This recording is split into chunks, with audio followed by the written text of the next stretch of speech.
1000 বছর হায়াত আদম আলাইহিস সালাম একা পেয়েছেন, নূহ আলাইহিস সালাম 1000 বছর হায়াত পেয়েছেন। আদম সন্তানের ভিতরে সবচেয়ে বেশি হায়াত পাইছে যেই লোকটা, তার নাম উজ ইবনে উনুক। আদম আলাইহিস সালামের নাতি, নাম তার উজ পহলান, যাকে আপনারা নাম শুনেছেন উজ। এ হায়াত পেয়েছে 3500 বছর। যতই 3.5 পাক, 1000, 2000, 2500 বছর পাক, তারা আছে না মারা গেছে? একটু কন, মারা গেছে না? তাহলে দুনিয়ার হায়াত যত লম্বাই হোক, এই একদিন থাকে, চলে যেতেই হয়, ঠিক কিনা? আপনি দুনিয়ায় বসে অনেক কিছু অস্বীকার করেন। জান্নাত আছে কিনা মনের মধ্যে সন্দেহ থাকতে পারে, জাহান্নাম আছে কিনা সন্দেহ থাকতে পারে। কি বলেন? মাথা নাড়ায় না। জান্নাত আছে, সন্দেহ আছে। জাহান্নাম আছে, সন্দেহ আছে। অবশ্যই সন্দেহ আছে। যদি সন্দেহ না থাকবে তাহলে জাহান্নামকে বিশ্বাস করে আবার নামাজ পড়েন না কেন? সন্দেহ আছে বিদায় তো নামাজ পড়েন না। থাকতেও পারে, নাও পারে। হুজুররা কয় যদি থাইয়ে বসে কাজে কাজে 2-4 টাকা থোড়া থাক, একদিন কাজে লাগবে। এই হিসেবে 2-4 উক্ত। কবর আযাব মিথ্যা না সত্য? পুলসিরাত আছে, হাসরের মাঠ হবে, মিজান হবে, জান্নাত জাহান্নাম আছে, হুরগেলমান আছে, সব বিশ্বাস আছে। পার্সেন্টে 100% বিশ্বাস করেন, 100%। তো আপনার এই সবগুলোর প্রতি 100% মুখে স্বীকার করেন, এটা আন্তরিক কথা না। এমনকি আল্লাহ আছে এ কথার পর আপনার আমার 100% বিশ্বাস নেই। তাইলে মুখে কথা, ওগুলো কইলাম নেই। প্রমাণ হাজার হাজার। আল্লাহকে আছে, আল্লাহ আছে, তা এ কথার প্রতি যদি 100% বিশ্বাস থাকে, তাহলে আল্লাহর হুকুমের 1 চুল পরিমাণ মানুষের ডান বাম করতে পারে না, ঠিক কিনা? সন্দেহ আছে বিদায় তো উল্টো পাল্টা করি। নামাজি মানুষ গুনাহ করি, আলেম মানুষ তাও গুনাহ করি, হাজী সাহেব মানুষ গুনাহ করি, তবলিগেতে আইসে গুনাহ করি, পীর সাহেবের মুরিদ গুনাহ করি, মসজিদের ইমাম সাহেব গুনাহ করি। কেন করি? ভিতরে সামান্য একটু হলেও দুর্বলতা আছে। আল্লাহ পাক বলেন সব জায়গা তোমার সন্দেহ থাকতে পারে, একটা জায়গা তোমার সন্দেহ নাই বিলকুল। সেটা হলো আল্লাহ পাক বলেন ওয়াবুদু রাব্বাকা হাত্তা ইয়াতিয়াকাল ইয়াকিন। তুমি তোমার রবের ইবাদত করো ইয়াকিন আসার আগ পর্যন্ত। ইয়াকিন মানে মৃত্যু। ইয়াকিন মানে কি? মৃত্যু, মরণ। মরণ আসার আগ পর্যন্ত ইবাদত করবা। মরণ হলো ইয়াকিন। ইয়াকিনের বাংলা তর্জমা হলো দৃঢ় বিশ্বাস, গাঢ় বিশ্বাস, যার ভিতরে চুল পরিমাণ সন্দেহ।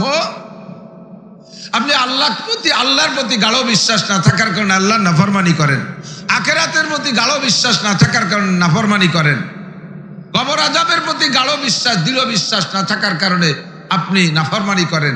কিন্তু মরণের প্রতি দৃঢ় বিশ্বাস নাই আছে নাই এমন কোন মানুষ আছে? মরণের প্রতি দৃঢ় বিশ্বাস নাই এরকম কোন মানুষ আছে? শুধু মানুষ না, প্রত্যেকটা প্রাণীর অন্তরের ভিতরে বিশ্বাস আছে আমাকে মরতেই, ঠিক কিনা? তো আল্লাহ পাক বলেন কার কতটুক হায়াত কেউ জানো না। আমরা এখানে যারা আসছি আমাদের হায়াত যতটুক বরাদ্দ আছে হতে পারে তা পাওয়া হয়ে গেছে। আজকে ফজর পর্যন্ত বাঁচতে পারবো এমন কোনো গ্যারান্টি এর কাছে আছে? একজন মানুষ বলতে পারবেন যে আমি অবশ্যই ফজর পর্যন্ত বাঁচবো, আমাদের বাড়ির সামনে মস্তান দাঁড় করে রাখবো 30 জন, আজরাইলটা ঢুকতে দেব না, রিভলভার পিস্তল কামান নিয়ে দাঁড়ায় থাকবো, সেনাবাহিনীর প্রধান আমি, আমার বাড়ি আজরাইল ঢুকতে দেব না? কোনো বাহাদুরিতে কাজ হবে? ফজর পর্যন্ত বেঁচে থাকার সাহস কাহারও নেই। যদি কেউ বলেন যে আমি বাঁচবই, আল্লাহকে তোরে মারবো এই জায়গা, তোর বাড়ি যেতে দেব না। ইচ্ছা করলে পারে কি পারে না? আল্লাহ পাক বলেন আমাল হায়াতুদ দুনিয়া ইল্লা কালিল। এ দুনিয়ার জিন্দেগি অতি সামান্য। অরিজিনাল হায়াত যদি বুঝতে চাও, ওয়া ইন্নাদ দারাল আখিরাতা লাহিয়াল হায়াওয়ান। আখিরাতের হায়াতই হলো হায়াত, দুনিয়ার হায়াত কিছুই না। দুনিয়াকে আরবিতে মান্তিকি ভাষায় বলে হাদেস। হাদেস বলে যা একসময় ছিল না, এখন আছে, আবার থাকবে না। একে মান্তিকের পরিভাষায় বলে হাদেস। এ দুনিয়া এক সময় ছিল না, এখন দুনিয়া আছে, আবার একটা সময় দুনিয়া থাকবে না। কাজে আমি এক সময় ছিলাম না, এখন আছি, আবার থাকবো না। অল্প একটু সময়, সময় কম, এই অল্প সময়ের ভিতরে আমার অনাদি অনন্তকাল পরকাল, যেই আখিরাতের হায়াতের কোনো শেষ নাই। আল্লাহ পাক আখিরাত তৈরি কইরা হাসরের মাঠ কায়েমের পরে বিচার হিসাব নিকাশ কমপ্লিট করে জান্নাতীদেরকে জান্নাতে দিয়ে দিবেন, জাহান্নামীদেরকে জাহান্নামে দিয়ে দিবেন। জান্নাতীদেরকে প্রত্যেকটা আমলের প্রতিদান আল্লাহ বুঝাই দিবেন। এইটা তোমার নামাজের প্রতিদান, এইটা তোমার রোজার প্রতিদান, এইটা তোমার হজের প্রতিদান, এইটা তোমার যাকাতের প্রতিদান, এইটা তোমার তিলাওয়াতের প্রতিদান, এইটা তোমার দান খয়রাত সদকা ফিতরার প্রতিদান। এমন করে সব বুঝাই দিবেন। এই যে তোমার তিলাওয়াতের বিনিময় দেখো, দুনিয়ায় যত খতম কোরআন শরীফ তুমি তিলাওয়াত করেছো, এক এক খতম তিলাওয়াতের বিনিময় তোমার জন্য জান্নাতের ভিতরে ৬,২৩৬টি আয়াত আছে কোরআনে। এই আয়াত সংখ্যা পরিমাণ যত খতম কোরআন শরীফ পড়েছো অতটা বিল্ডিং তোমার জন্য বানানো হয়ে গেছে। এই নাও তোমার তিলাওয়াতের বিল্ডিং। একবার সূরা ফাতিহা পড়েছো ভিন্ন করে, তোমার জন্য ৭ তলা একটা দালান তৈরি হয়েছে। এই যে সেই সূরা ফাতিহার দালান। একবার ভিন্ন করে সূরা ইখলাস পড়েছো ৩-৪ আয়াতের ভিতরে, এই যে ৪ তলা একটা বিল্ডিং। একবার ভিন্ন করে সূরা কাউসার ইন্না আতাইনা পড়েছো, এই যে সূরা কাউসারের ৩ তলা বিল্ডিং। জীবনে যতবার সূরা কাউসার পড়েছো ওর জন্য আলাদা ৩ তলা বিল্ডিং। জীবনে যতবার সূরা ফাতিহা পড়েছো শুধু সূরা ফাতিহার নামে ৭ তলা বিল্ডিং এর এক একটা গলি হবে। সব আপনাকে বুঝিয়ে দেওয়া হবে। জান্নাতিন তাজরি মিন তাহতিহাল আনহার খালিদিনা ফিহা আবাদা। জান্নাতের ভিতরে ৪টে করে নদী থাকবে। একটা পিওর পানির নদী, একটা পিওর দুধের নদী, একটা পিওর মধুর নদী, শারবাতান সায়েগান লিশারিবিন। ৪ নম্বরে আপনার পিওর শরবতের নদী। নদী ৪টে আপনাকে বুঝিয়ে দেওয়া হবে। একজনের নদীতে আর একজন যাবা না। যার যার নদীর পানি, যার যার নদীর মধু, যার যার নদীর দুধ তুমি এখান থেকে ব্যবহার করবা। প্রত্যেকের জান্নাতে এমন থাকবে। সব আপনাকে বুঝিয়ে দেওয়ার পরে জাহান্নামীদেরকে বুঝাই দেবে, এই যে তোমার জিনার অপরাধের শাস্তি, এই যে তোমার সুদের অপরাধের শাস্তি, এই যে ঘুষের অপরাধের শাস্তি, এই যে চুরি করা অপরাধের শাস্তি, এই যে নেশা খাওয়ার অপরাধের শাস্তি, সব শাস্তিগুলো তাদেরকে আলাদা আলাদা বুঝিয়ে দেওয়ার পরে মাঝখানে একটা জায়গা থাকবে জান্নাত আর জাহান্নামের মাঝখানে। আরবিতে এই জায়গাটার নাম বলা হয় আরাফ। আল মারিফাতু পাহচান না, আরাফ মানে চিনা। ওই জায়গায় বসে, ওই জায়গায় যারা থাকবে তারা জান্নাতীদেরকেও দেখতে পারবে, জাহান্নামীদেরকেও দেখতে পারবে। অথবা এই জায়গাটার মাঝখানে, এই ফাঁকা জায়গার এপাশে জান্নাত, এপাশে জাহান্নাম। জান্নাতীরা ওখানে বসে জাহান্নামীদেরকে চিনবে এবং দেখবে, আবার জাহান্নামীরা এপাশে জান্নাতীরকে দেখবে এবং চিনবে। জায়গাটা ফাঁকা জায়গা, এই জায়গায় কেউ নাই। আপনাদের বাড়ির কাছে যশোর বেনাপোল বর্ডার গেছেন যারা, তারা জানেন, না গেলে তো জানবেন না। দুই দেশের মাঝখানে একটা ফাঁকা জায়গা থাকে, জায়গাটার নাম নো ম্যানস ল্যান্ড। ইংরেজিতে কয় নো ম্যানস ল্যান্ড। এই জায়গার মালিক বাংলাদেশও না, ভারতও না, আত্মরিসিক জায়গা আছে। এই জায়গা যে কেউ যে কোনো সময় যাইতে পারে। নো ম্যানস ল্যান্ড, ফাঁকা জায়গা। জান্নাত আর জাহান্নামের মাঝখানে আল্লাহ তাআলা একটা নো ম্যানস ল্যান্ড রাখবেন। জায়গাটার নাম হলো আরাব। জান্নাতীদেরকে সব কিছু বুঝিয়ে দেওয়ার পরে, জাহান্নামীদেরকে সব বুঝিয়ে দেওয়ার পরে মাঝখানে একটা প্রাণী, ছাগল বা দুম্বা সাইজের একটা প্রাণী আল্লাহ ফেরেশতাদের মাধ্যমে জবাই করবেন। সর্বপ্রথম জান্নাতীরা জিজ্ঞেস করবে, রব্বানা মা যাবাহতা বাইনা আইদিনা, আল্লাহ আমাদের সামনে এটা কি জবাই করলে? আল্লাহ পাক বলবেন, যাবাহতু মাউতাকুম, তোমাদের মরণকে জবাই করে দিছি। আল্লাহ মরণকে জবাই করার অর্থ বুঝতে পারি নাই বলো। আল্লাহ পাক বলেন, কোন প্রাণীকে জবাই করলে সে মারা যায় আর সে বাঁচে না। আমি তোমাদের মরণকে একটা প্রাণীর সাদৃশ্য করে তারে জবাই করে মেরে দিয়েছি, অর্থাৎ তোমাদের মরণকে মেরে দিছি। এই জান্নাতে থাকবা, কোনোদিন তোমাদের মরণ হবে না। জান্নাতের নাজ ও নিয়ামত পাইয়া তোমরা হয়তো সন্দেহ করতে পারো, এ কয় বছর পর আবার ছেড়ে পেড়ে কোনো দিক চলে যাওয়া লাগে নাকি? 15-16 বছর পর ছেড়ে পেড়ে দিয়ে আর একদিক চলে যাওয়া লাগে নাকি? 20-50 বছর পর এগুলো ভোগ করে আবার কোনো দিক ছেড়ে দিয়ে চলে যাওয়া লাগে নাকি? এই টেনশনে তোমরা ছিলে, তোমাদের মরণকে জবাই করে দিয়েছি। এই জান্নাতে ঢুকবা তো আর কোনোদিন বের হওয়া লাগবে না। এক একজন জান্নাতি পুরুষকে জান্নাতের ভিতরে প্রথম দিন 72 জন করে স্ত্রী দেওয়া হবে জান্নাতে, হুরুন ঈন। আর ৮০,০০০ করে খাদেম দেওয়া হবে, আর সব নিয়ামত ভরপুর থাকবে। দেওয়ার পরেও আল্লাহ পাক ঘোষণা দিবেন, ওয়ালাকুম ফিহা মা তাশতাহি আনফুসুকুম ওয়ালাকুম ফিহা মা তাদউন। এই জান্নাতের ভিতরে মুখে যা বলবা তাও পাবা, মনে যা কল্পনা করবা তাও পাবা। খুশি হলেন না? বলেন না সুবহানাল্লাহ। মুখে যা বলবেন তাও পাবেন, মনে যা ভাববেন তাও। মিশকাত শরীফের ভিতরে হাদিস আসছে, বড় হাদিসের কিতাবের থেকে সংকলিত। হুজুর বলেন, যদি কোনো মহিলা দুনিয়ায় নিঃসন্তানই থাকে, মেয়েদের জীবনে দুনিয়ায় আসার পরে সাবালেগ হওয়ার পর থেকে, বিশেষ করে এর আগে তো নাবালেগ থাকে, দুনিয়ার অনেক কিছু বোঝে না। সাবালেগ হওয়ার পরে মেয়েদের জীবনে সর্বশ্রেষ্ঠ চাওয়া পাওয়া দুইটা, একটা হলো পছন্দের একটা স্বামীর সাথে তার বিবাহ হোক, এটা তার জীবনের প্রথম সফলতা। ২ নম্বর, বিবাহের পরে সে যেন সন্তানের মা হতে পারে।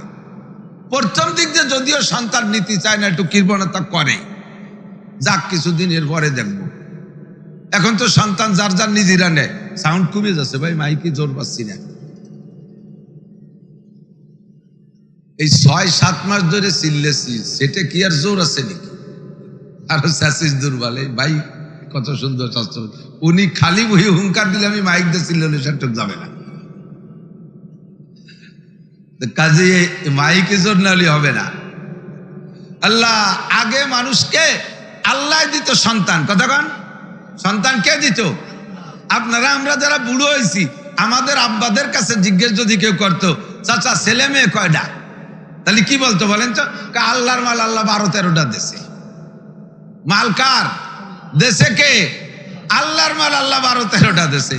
আর ইদানিং ছেলেরা বিয়ে করার পরে ৪-৫ বছর পরে যদি জিজ্ঞেস করে, বাবা বিয়ে দিয়ে দিলাম তোরে কবে, বাচ্চা কাচ্চা কি দেখে, হাতে তো কিছু দেই না, নাতি বুটা কয় যে এখনো নেই নি, আর ২ বছর পরে নেব। আগে আল্লাহর মাল আল্লাহ যেত, এখন আল্লাহর মাল দেয় না, নিজেরা নেয়। নিজেরা নিয়ে দেরি করলে কিছুদিন পরে আল্লাহর দরজা বন্ধ করে দেয়, তারপরে হাজারো ওষুধ খেয়ে কাম হয় না।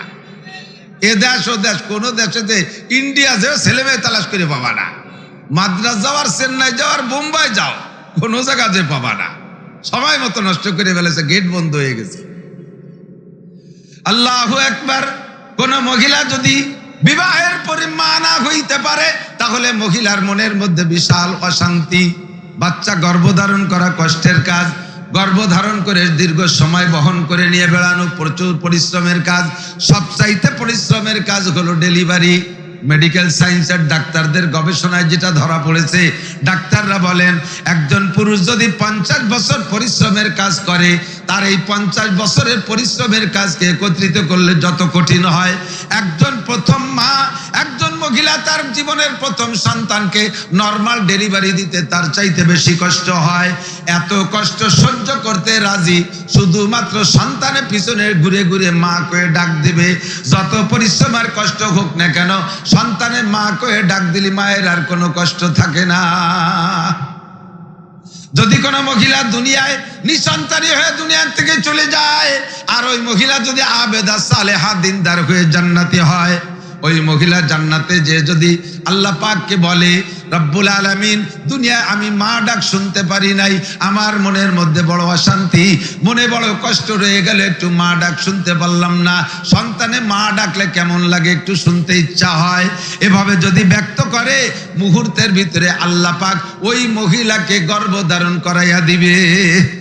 অথচ জান্নাতের ভিতরে স্বাভাবিক নিয়ম হলো, আর ও জায়গা মহিলারা গর্ভধারণ করবে না, আজীবন আনন্দ নিজেদের বৈবাহিক জীবন যাপন করবেন, স্বামী স্ত্রী মিলন হবে অকাতরে। কোনোদিন কোনো মহিলা গর্ভধারণ করবে না। এটা জান্নাতের পদ্ধতি।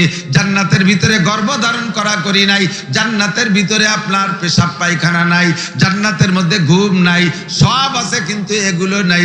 জান্নাতের মধ্যে ঘুমও হবে না, কারণ ঘুম হলো মরণের সাদৃশ্য। জান্নাতের মধ্যে মরণও হবে না, মরণের সাদৃশ্য হবে না। ঘুম গেলে মানুষের সময় লস হয়ে যায়। আমার দিক তাকান, এই 24 ঘন্টা দিন রাত, 24 ঘন্টার ভিতরে 8 ঘন্টা ঘুমাই, তাই না? এই 8 ঘন্টা যদি ঘুম না আসতো, তাহলে এই 12 ঘন্টা যে কাম কাজ করে বেড়াইছি, আরো 8 ঘন্টা ডিউটি বেশি করতে পারতাম। এই 8 ঘন্টা ঘুমায় তো কামাই রোজগারে লস হয়ে যায়।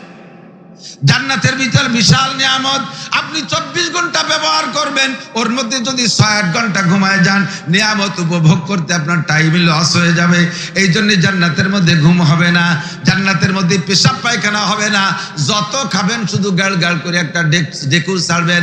আবার এই ডেকুর ছাড়তে আপনার 7 আপ পেপসি ফান্টা কিছু খাওয়া লাগবে না, খাওয়ার সাথে সাথে গল গল করে ডেক হবে, আর পেটের সব কিছু খালি হয়ে যাবে। আবারও খাবেন, আবার খালি হবে, আবার খাবেন, আবার খালি হবে। এই হলো জান্নাত। জান্নাতিক নারীরা কোনোদিনও গর্ভধারণ করবে না। কিন্তু ওই কথার প্রেক্ষিতে যদি কোনো মহিলা বলে, আল্লাহ আমার একটু মা ডাক শোনার ইচ্ছা, বলার সাথে সাথে গর্ভধারণ করবে, মুহূর্তের মধ্যে বাচ্চা ডেলিভারি হয়ে যাবে। কোনো হাসপাতালে সিজারে নেওয়া লাগবে না, কোনো দাত্রী লাগবে না, অনায়াসে বাচ্চা ডেলিভারি হইয়াই বাচ্চাটা যোগ্য হইয়া মা করে ডাকা শুরু করবে। এর নাম হলো জান্নাত। আল্লাহ বলেন, ওয়ালাকুম ফিহা মা তাশতাহি আনফুসুকুম ওয়ালাকুম ফিহা মা তাদউন নুজুলাম মিন গফুরির রহিম। জান্নাতের মধ্যে যা চাইবা তা পাইবা, যা মনে কল্পনা করবা তাও পাবা। আপনারা যদি জান্নাতে চলে যাবেন, ফুল জান্নাত ব্যবহার শুরু করবেন, এরপরে দেখবেন যে মাথার উপর দিয়ে রং বেরঙের পাখি ঝাঁকে ঝাঁকে ঘুরে বেড়ায়, উড়ে বেড়ায়, প্রচুর পাখি। তো ছোট ছোট পাখি দলে দলে উঠতেছে, এই দেখে যদি আপনি মনে মনে ভাবেন, আল্লাহ এই পাখিগুলো কি খালি এই মার্সি করি বেড়ায়, ঘুরিয়েই বেড়ায়, উড়িয়েই বেড়ায়, নাকি খাওয়াও যায়? মুখে বলা লাগবে না, মনে একটু ভাববেন, ভাবতে ভাবতে লক্ষ লক্ষ পাখি আপনার সামনে বসে পড়বে। একটা পাখিও আকাশে থাকবে না, ওরা সব আপনার সামনে বসে আরবিতে আপনার প্রস্তাব দেবে, ইয়া আব্দুল্লাহ হাল তাকুলুনি হাল তাকুলুনি হাল তাকুলুনি, আল্লাহর বান্দা আমাকে খাবেন, আমাকে খাবেন, এভাবে প্রস্তাব দেবে।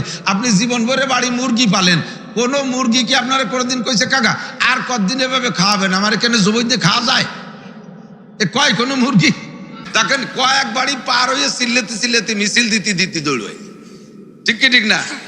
আরে পাখিরা আপনারা জান্নাতের মধ্যে বলবে আমারে খাবেন। তো লক্ষ লক্ষ পাখির প্রস্তাবে আপনি সিদ্ধান্ত নিয়ে পারবেন না কারে খাবেন আর খাবেন না। ইতিমধ্যে একটা পাখি আসবে বিশাল বড়, হাদিসে লেখে এই পাখিটার বিশালতা এত বড়, যদি দুনিয়ায় পাখিটাকে ছেড়ে দেয়া হইতো আর তার দুটা ডানা এভাবে মেলে দিত, সারা দুনিয়া এই এক পাখির ডানায় সিলিং হয়ে যেত। সারা পৃথিবীর উপরে এক পাখির 2 ডানায় সিলিং হয়ে যেত। এত বড় পাখি, কত মন গোস্ত হবে? 2 মন 3 মন হবে না গোস্ত? এই এত বড় পাখি এসে যখন ঝাপটা মেরে বসবে, ছোট পাখিগুলোর বাতাসে টিকতে পারবে না, উড়িয়ে চলে যাবে। তখন এই বড় পাখিটা মোটা গলায় বলবে, ও তো বড়, ওর আওয়াজও বেশি, ইয়া আব্দুল্লাহ, হে আল্লাহর বান্দা হাল তাকুলুনি, আমারে খাবেন। আপনি যখন বলবেন, হাজার হাজার পাখি আইছে কতক্ষণ ধরে প্রস্তাব দিচ্ছে, আমি সিদ্ধান্ত নিয়ে পারলাম না কারে খাবো আর খাবো না, এর মধ্যে তুমি এসে মাতুব্বাড়ি জাড়ি দিয়ে ছোটকে তাড়াই দিয়ে মোটা গলায় বলতেছো তোমারে খাবো। তোমার ভিতরে ফজিলত কি আছে, তোমার ভিতরে পার্সোনালিটি কি আছে যে এদের না খাইয়ে তোমারে খাবো? তখন ওই পাখিটা বলবে, ওই পাখিগুলো যতটুকু বড় হয়েছে, ওরা জান্নাতের 7টা জান্নাতের বিভিন্ন জান্নাত থেকে ঘুরে ঘুরে খেয়ে খেয়ে অতটুকু বড় হয়েছে, আর আমি একটু হাইব্রিড বড় মোটা হওয়ার কারণ হলো আমি জান্নাতুল ফেরদাউসের খানা খাইছি। যে জান্নাতে বিশ্ব নবী থাকেন, যেই জান্নাতে আপনারা আখিরি নবীর উম্মত বসবাস করবেন, আমি ওই জান্নাত থেকে খানা খাইছি, এই জন্যই আমার বডিটা একটু বড় হয়েছে, আমি একটু বেশি বড় হয়ে গেছি। তখন আপনি বলবেন, আরে ভাই আগের পাখিরা তো কত পাখি এসে প্রস্তাব দিচ্ছে, তাদের খাই নেই তো তোমারে খাবো এই জন্যই। আপনি এবার সুর পাল্টাই দেবেন, ওরা কখন থেকে প্রস্তাব দিচ্ছে খাই নেই, তোমারে খাবো বিদায় তাদের খাই নেই। এখন ওই পাখিটা এবার আরবিতে বলবে, হাল তাকুলিন মাসবিয়ানা মেদামান, আমারে ভুনা খাবেন না জোল খাবেন? ক্যাইসা পাখির পাখি চিনতে পারে, কয় কোনোদিনও আমারে ভুনা খাবেন না জোল খাবেন? আরবিতে বলবে। তখন আপনি বলবেন যে দুনিয়ার সিস্টেমেই খাই, দুনিয়ায় রান্না বান্না হইলে আগে ভুনা খায়, আগে ভর্তা খায়, তারপরে ভুনা খায়, এরপরে জোল খায়, তাহলে আগে ভুনা খাবো। বলার সাথে সাথে একটা সেকেন্ডও দেরি হবে না, পাখির একটা ডানা হাজার হাজার পেয়ালায় ভুনা হয়ে আপনার সামনে চলে আসবে, আপনি সব খাবেন, একটুও রাখবেন না, সব খেয়ে খুশিতে বলবেন আলহামদুলিল্লাহ আলহামদুলিল্লাহিল্লাযী কদ ওয়াজাদনা মা ওয়াদানা রাব্বুনা হাক্কা। সব প্রশংসা ওই আল্লাহর, যে আল্লাহ পাক রব্বুল আলামিন আমাদেরকে যা দেওয়ার ওয়াদা করেছেন তা দিয়েছেন। আল্লাহর নিয়ামতকে আমি শুকর আদায় করি আলহামদুলিল্লাহ। একটানা ভুনা হয়ে আসার পরে, খাওয়ার পরে আপনি এবার বলবেন আরে সুবহানাল্লাহ, ভুনা ডানায় এত মজা, তাহলে জোলে হতে পারে ভিন্ন মজা। ও পাখি এবার আমি জোল খাবো বলার সাথে সাথে এবার তো আছে পঙ্গু পাখি, এক ডানা নাই, ওই পঙ্গুও থাকবে না, ও ডানাটা আবার তৈরি হয়ে যাবে। আস্ত পাখি রান্না হইয়া হাজার হাজার পেয়ালায় করে আপনার সামনে চলে আসবে। এর জন্য রাইস কুকার লাগবে না, প্রেসার কুকার লাগবে না, চুলো জ্বালানো লাগবে না, গ্যাসের চুলো লাগবে না, কোনো লাকড়ির চুলা লাগবে না, কড়াই মড়াই কিচ্ছু লাগবে না, অনায়াসে সব রান্না হইয়া আপনার সামনে জল হয়ে চলে আসবে। এবার খাইবেন, খাইতে খাইতে খাইতে খাইতে সব মাংস খেয়ে হাড্ডিগুলোরে দস্তারখানের পর রেখে দেবেন, হাড্ডি খাবেন না। আপনি এবার একটা হাড্ডি ধরে বলবেন, আরে কপাল, এই পাখির মাংসে এত মজা, হয়তো এত বড় পাখি জান্নাতের মধ্যে আর নাই, আর হওয়া সম্ভব না। এত বড় পাখি একতেই এক পাখি খাইয়ে সাবাল করে দিলাম, পরবর্তীতে যদি এই বড় পাখির গোশত খাইতে মনে চায় তাহলে আর পাবো কোথায়? মনের মধ্যে এমন একটু ভাব আসবে, আসার সাথে সাথে যতগুলো হাড্ডি ওখানে দস্তারখানের পর রাখছিলেন, প্রত্যেক এক একটা হাড্ডি থেকে ওই রকম এক একটা বড় পাখি হয়ে উড়ে যাবে। আর যার সময় বলবে, আপনার যখন খাইতে মনে চাই ইশারা করবেন, আমরা চলে আসবো, আপনার এখানে অভাব হবে না। এর নাম হলো ওয়ালাকুম ফিহা মা তাশতাহি আনফুসুকুম ওয়ালাকুম ফিহা মা তাদউন। মুখে যা বলবেন জান্নাতে তাও পাবেন, মনে যা কল্পনা করবেন তাও পাবেন। বয়ানের পরে ফাজিল ভোগ করতে থাকে। একজন কয়, হুজুর আমি যদি বেচতে যে উক্কা খাতে চাই, বিড়ি সিগারেটের পর যে মোহাব্বত ছিল, স্ত্রীর মুখে অত মোহাব্বতে একটা সুমো দেয় নাই, বিড়ির ভাষায় যেই মোহাব্বতে সুমো দেই। এই বিড়ি শুধু আপনার কথায় তওবা করে ছাইড়া দিছি, তবে বিড়ির মোহাব্বত অন্তরে রয়ে গেছে, দুনিয়ার কোনোদিন আর খাবো না। যদি জান্নাতে যে বিড়ি সিগারেট উক্কা খাইতে চাই তাও কি আল্লাহ দিবে? আল্লাহ পাক রব্বুল আলামিনের ওয়াদা, ওয়ালাকুম ফিহা মা তাশতাহি আনফুসুকুম ওয়ালাকুম ফিহা মা তাদউন। তুমি যদি বলো তাহলে তোমাকে দেয়া হবে, তোমার যদি মনে চায় তাহলে তোমাকে দেয়া হবে। তবে স্থান আর কালের পার্থক্যে, স্থান আর কালের পার্থক্যে রুচির পরিবর্তন হয়ে যায়।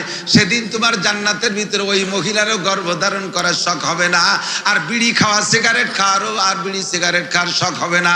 ওর ভিতরে উন্নত মানের নিয়ামত পাইয়া পিছনে সব তুমি ভুলিয়া যাইবা। আমরা যখন ছোট ছিলাম, মুরব্বীরা একটু সাক্ষী দেওয়ার দিক যাবো, আর এসে গেল দুই একটা কথা কয়ে যাই। আমরা যখন ছোট ছিলাম তখন ছোট থাকতে এক ধরনের রুচি ছিল, এখন কি সেই রুচি আছে? ছোট যারা 5, 6, 8, 7, 8 বছরে পোলাপান, ওরাই সিজন এখন আমের গাছে মুকুল হচ্ছে, একসময় আমের ছোট ছোট গুটি হবে। এই আমের গুটি কে আগে খাইতে পারে, এর একটা পাল্লা চলে, ঠিক না? ওই আমের গুটি পাইয়ে খাইয়ে কয় যে এবার সবচেয়ে আগে আম আমি খাইছি, আর একজন কয় যে আমি 15 দিন আগে আমার নানি বাড়ি যে খাইয়েছি। এই আগের আমের আগ গুটি খাওয়ার একটা পাল্লা প্রতিযোগিতা ছোটবেলায় থাকে, আখ খেজুর খাওয়ার একটা পাল্লা প্রতিযোগিতা থাকে। এখন বয়স হয়ে গেছে, এখন কি তার একটা বারো একটা সেই আম মুখে দেওয়ার শখ হয়, তা কুড়ানোর শখ হয়? সময়ের পার্থক্যে সবকিছু পাল্টে যায়। জান্নাতে যাওয়ার পরে বিশাল বিশাল মোটা নিয়ামত পেয়ে আপনার এই বিড়ি সিগারেট উক্ক মুক্ক দুনিয়ার কিছুই মনে থাকবে না। জোরে কন্যা সুবহানাল্লাহ। আপনার জান্নাতি নিয়ামত আপনি খেতে থাকবেন। এরপরে জান্নাতীরা সব কিছু পেয়ে যখন খবর পাইছে যে মউতকে জবাই করে দেয়া হয়েছে, তখন তারা যে স্লোগান আর খুশি হবে, যে স্লোগান দিবে, আলহামদুলিল্লাহিল্লাযী কদ ওয়াজাদনা মা ওয়াদানা রাব্বুনা হাক্কা। সব প্রশংসা ওই আল্লাহর, যে আল্লাহ আমাকে যা দেওয়ার ওয়াদা করেছেন সবই পরিপূর্ণ করে দিয়েছেন। লম্বা হায়াতের কথা বলেছেন, লা তামুতুনা ফিহা ওয়া লা তাহয়াউন। আল্লাহ পাক বলবেন, এই জান্নাতে ঢুকছো, এর মধ্যে হওয়া মরা আর নাই, জীবনে কোনোদিন মরবা না, কোনোদিনও মরবা না। জান্নাতীরা খুশির শুকর আদায় করতে থাকবে। ইতিমধ্যে জাহান্নামীরা বলবে, রব্বানা মা যাবাতা বাইনা আইদিনা, আল্লাহ আমাদের সামনে এটা কি জবাই করলে? তাদেরকে বলবে, যাবাতু মাউতাকুম, তোমাদের মরণকে জবাই করে দিছি। আল্লাহ পাক রব্বুল আলামিন মরণকে জবাইয়ের তরজমা কি? আল্লাহ বলবেন, লা তামুতুনা ফিহা ওয়া লা তাহয়াউন। এই জাহান্নামের ভিতরে আর তোমাদের অওয়া মরা নাই, এর ভিতরে কোনোদিন মরবা না, এর মধ্যে আর বাঁচা মরা নাই, এক বাঁচাই বাঁচা। জাহান্নামের আগুনের পাওয়ার দুনিয়ার আগুনের চাইতে 99 গুণ বেশি। দুনিয়ার কোন আগুন, আমার দিক তাকান, দুনিয়ার কাষ্টের পার্থক্যে আগুনের পাওয়ারের পার্থক্য হয় কতক্ষণ? খড় জ্বালাইলে যে আগুন, ওর ভিতরে জীবন ভরে একখান রড পোড়া দিলে কোনোদিন তা লালও হবে না, লালও হবে না। কর্মকারের দোকানের লোহা, কর্মকারের দোকানের কয়লার ভিতরে আগুন দিয়ে, লোহা দিয়ে যদি পাম্প দেওয়া হয়, হাওয়া দেওয়া হয়, দেখবেন পুড়ে একেবারে লাল হয়ে যায়। আবার আগুন আছে ইন্ডাস্ট্রিজের ভিতরে, যেই আগুনের ভিতরে লোহা দিলে শুধু লাল না, একেবারে গলে পানি হয়ে যায়, নিজেল পানি হয়ে যায়। দুনিয়ায় সবচাইতে পাওয়ারওয়ালা যে আগুন, ওই আগুনের চাইতে জাহান্নামের আগুন 99 গুণ পাওয়ারওয়ালা। আপনি হয়তো বলতে পারেন দুনিয়ার আগুনের ভিতরে 1-2 মিনিট থাকলেই ভস্ম হয়ে যায়। এই বয়লারের আগুনের ভিতরে, পাওয়ার হাউসের বয়লা, ইন্ডাস্ট্রিজের প্রত্যেকটা ইন্ডাস্ট্রিজের মধ্যে বয়লার আছে। ওই আগুনের ভিতরে একজন মানুষকে যদি ফেলে দেয়, 1 মিনিটের ভিতরে তার কোনো নমুনা থাকবে না, চিহ্ন থাকবে না। তাহলে জাহান্নামের এই বিশাল আগুনের ভিতরে অনাদি অনন্তকাল থাকবো, বডি তো থাকবে না, তার শাস্তি কি? আল্লাহ পাক কুরআনে কারীমের মধ্যে বলে, যুবক শুনে নাও, হে আমার প্রাণ প্রিয় বন্ধু, কান খাড়া করো। আল্লাহ পাক বলেন, কুল্লামা নাদিজাত জুলুদুহুম বাদদালনাহুম জুলুদান গায়রাহা লিইউযীকাহুমুল আযাব। জাহান্নামের ভিতরে তোমার শরীরের রক্ত মাংস জাহান্নামের আগুনে পোড়াইয়া প্রত্যেক সেকেন্ডে একবার খসাই নিয়ে যাবে, আবার নতুন করে বডি তৈরি করে দেওয়া হবে। এমন করা হবে কেন? কয় একটা বডিতে দীর্ঘক্ষণ শাস্তি দিলে বডির মধ্যে সহনীয় ভাব এসে যায়, সহ্য ধৈর্য এসে যায়, বডিটা অবাস হয়ে আসে। তারপরে পিটাইলে, আঘাত করলে আর সে টের পায় না। এজন্য আল্লাহ পাক বলেন, লিইউযীকাহুমুল আযাব, প্রত্যেক মুহূর্তে বডি চেঞ্জ করে দেওয়া হবে, যাতে জাহান্নামের সম্পূর্ণ আযাব তুমি উপভোগ করতে পারো, উপলব্ধি করতে পারো, অনুভব করতে পারো। আগের বডির চাইতে নতুন বডির ভিতরে 100 গুণ বেশি অনুভূতি শক্তি হবে।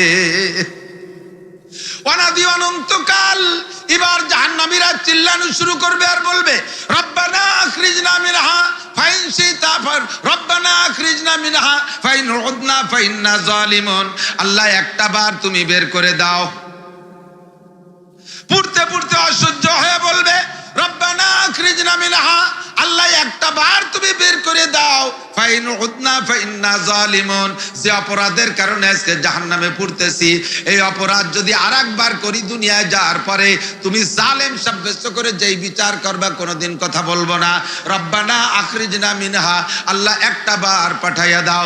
মদের অপরাধে জাহান্নাম কাটতেছি, জিনার অপরাধে জাহান্নামে আছি, সুদের অপরাধে জাহান্নামে আছি, ঘুষের অপরাধে জাহান্নামে আছি, জাতির হক মেরে দিয়ে, রাস্তাঘাট মেরে দিয়ে সেই অপরাধে জাহান্নামে আছি, ব্রিজের রড চুরিয়ে রেখাইয়া তার ভিতরে কুঞ্চি ঢুকাই দিয়েছিলাম, সেই ব্রিজ ভেঙে চুরে পড়ে মানুষ মারা গেছিল।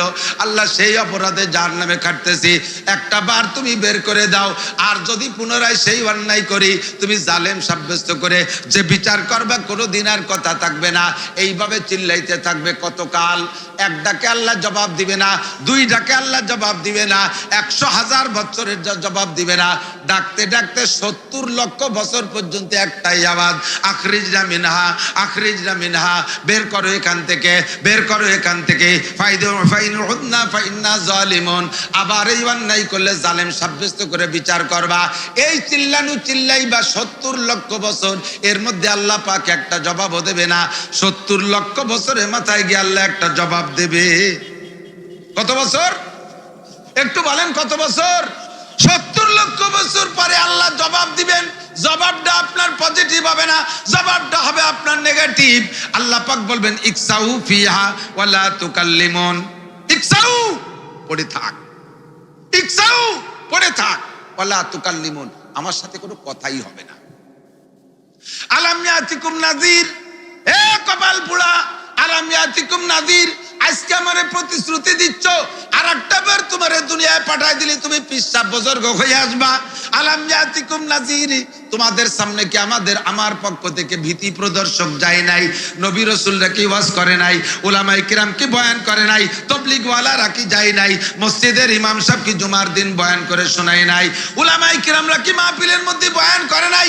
ইজতেমার ময়দানে কি বয়ান হয় নাই? সরমুনার ময়দানে কি বয়ান হয় নাই? খুলনা দারুল উলুমের ময়দানে কি বয়ান হয় নাই? যশোর রেল স্টেশন নোয়াপাড়া মাদ্রাসার সামনে কি বয়ান হয় নাই? আলাম ইয়াতিকুম নাযির, আজকে তুমি আমার প্রতিশ্রুতি দিচ্ছ তুমি বড় বুজুর্গ হয়ে আবার আসবা। তুমি দুনিয়ায় থাকতে কি এই কথাগুলো উলামায়ে কিরাম তোমাদের কাছে শোনায় নাই?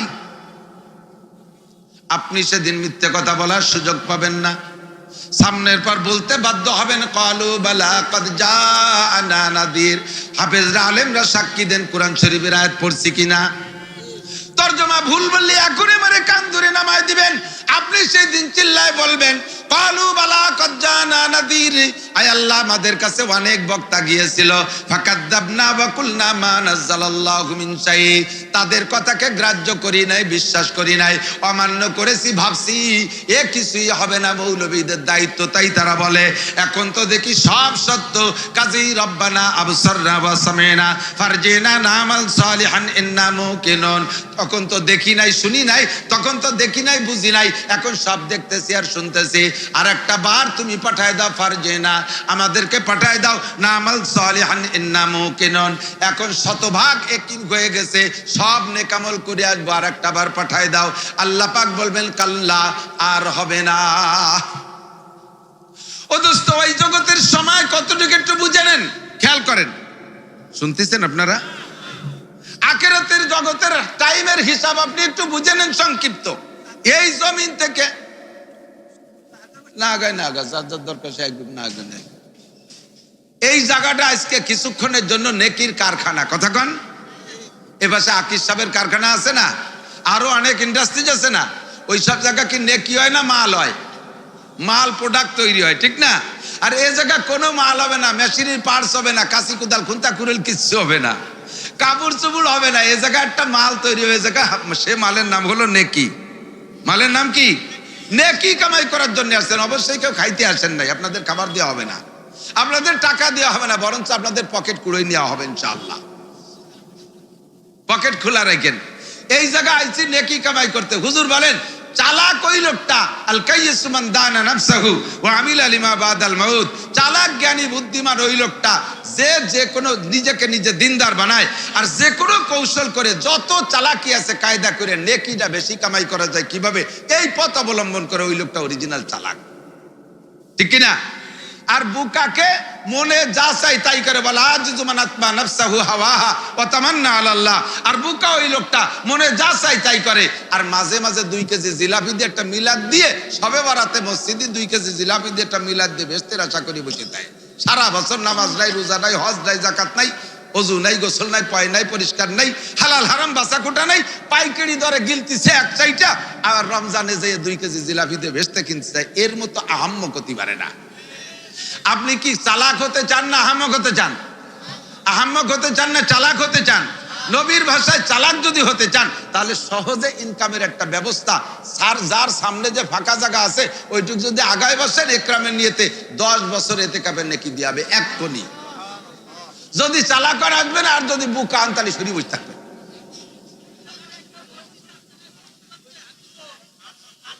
সাউন্ড বক্সটার একটু ওই দিক, সাউন্ড বক্সে আমি টের পাচ্ছি না, সাউন্ড বক্সে হেভি জোর উল্টো দিক, এই বক্তার দিকে একটা সাউন্ড বক্স দিতে, যাতে বক্তার, আমার তো গলা ছিঁড়িয়ে যাচ্ছে আওয়াজ করতে, আমি টের পাচ্ছি না আওয়াজ।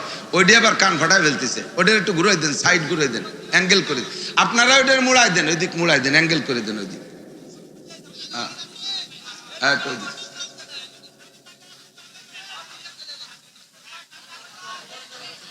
আসেন আসেন, সময় কম কামাই বেশি, অল্পক্ষণের ভিতরে বেশি। এদিক তাকান। তাহলে দোস্ত এই উদাহরণটা বোঝেন, এই জমিনের থেকে প্রথম আসমানের দূরত্ব আমরা আমাদের শরীয়তের পরিভাষায় যেটা আমরা জানি তা বলি 500 বছরের পর। কতদিন? কথা খেয়াল করেন না, কত বছর?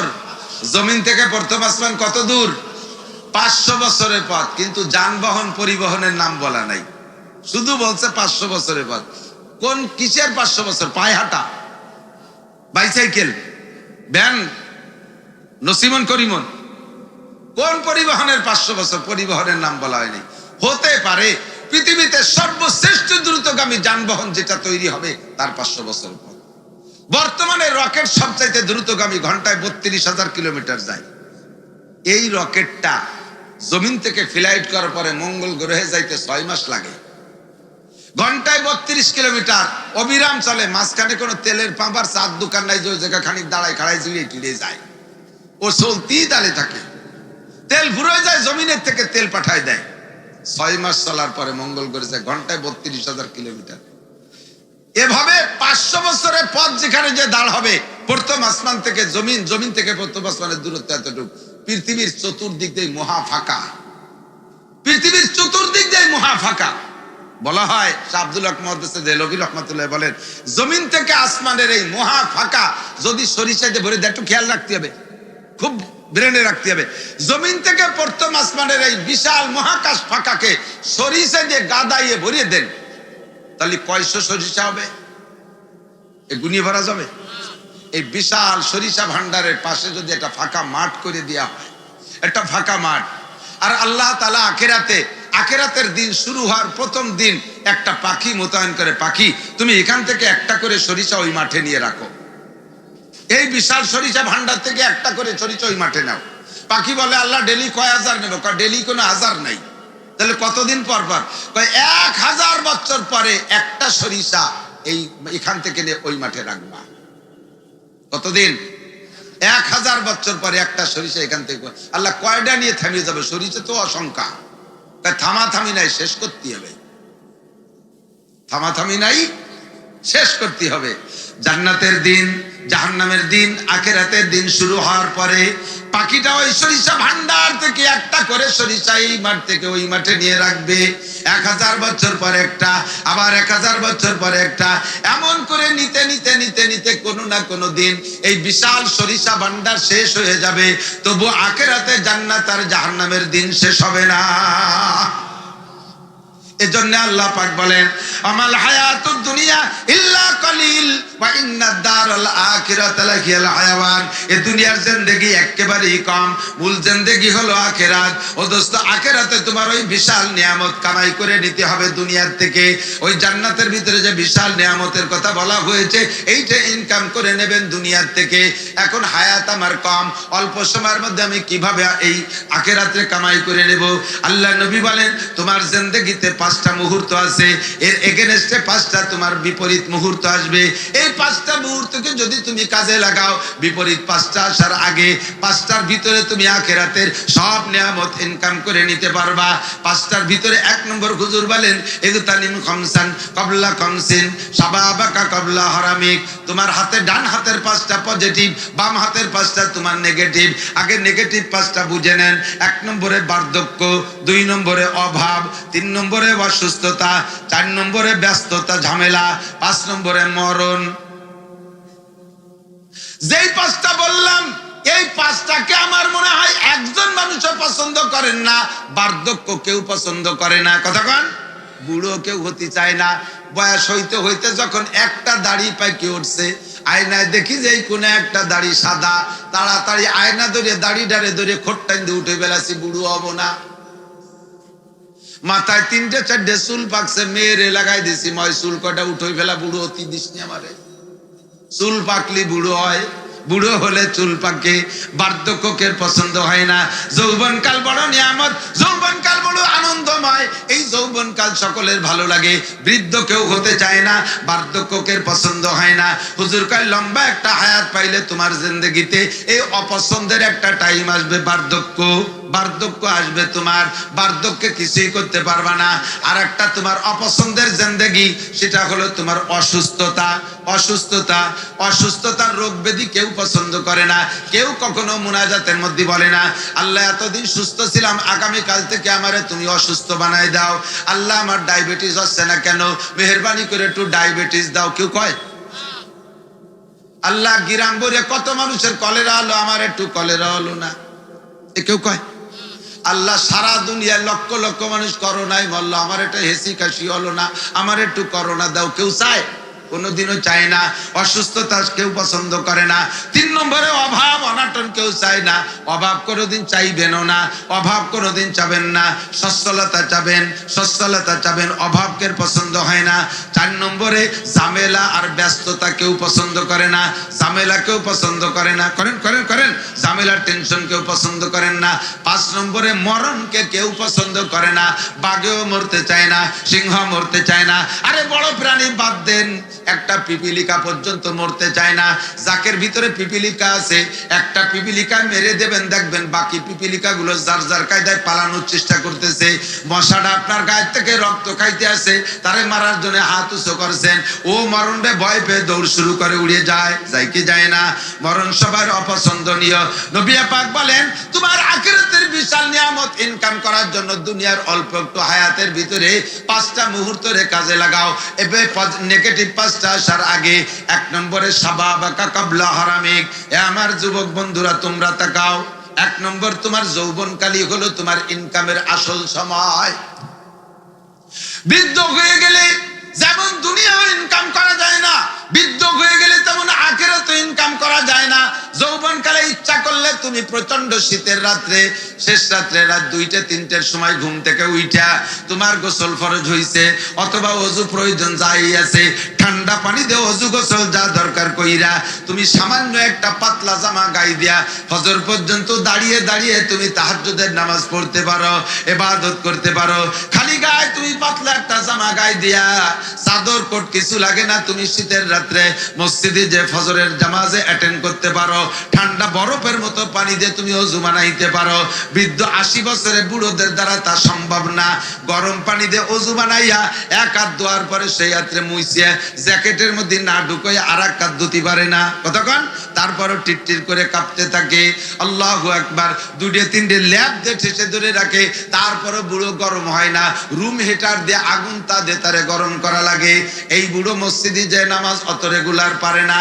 যৌবনকালে তুমি সকাল 9টায় ওযু বা গোসল করেছো, গোসলের সাথে ওযু হয়ে গেছে, ইচ্ছা করলে তুমি এই সকাল 9টার গোসলের ওযু দিয়া ঈশার নামাজও পড়ে শুইতে পারো। তোমার অত ঘন পেশাব নাই, পেটে কোনো গ্যাস নাই, সুস্থ বডির অধিকারী যুবক তুমি, সুঠাম বডির অধিকারী। সকাল 9টার গোসলের ওযু দিয়ে ঈশার নামাজ পড়তে পারো। কিন্তু তোমার আব্বা, তোমার দাদা 80-90 বছরে বুড়ো মানুষ 1 ওয়াক্তের ওযু দিয়ে 1 ওয়াক্তের সব কয় প্রকারের নামাজ পড়তে পারে না। কতক্ষণ?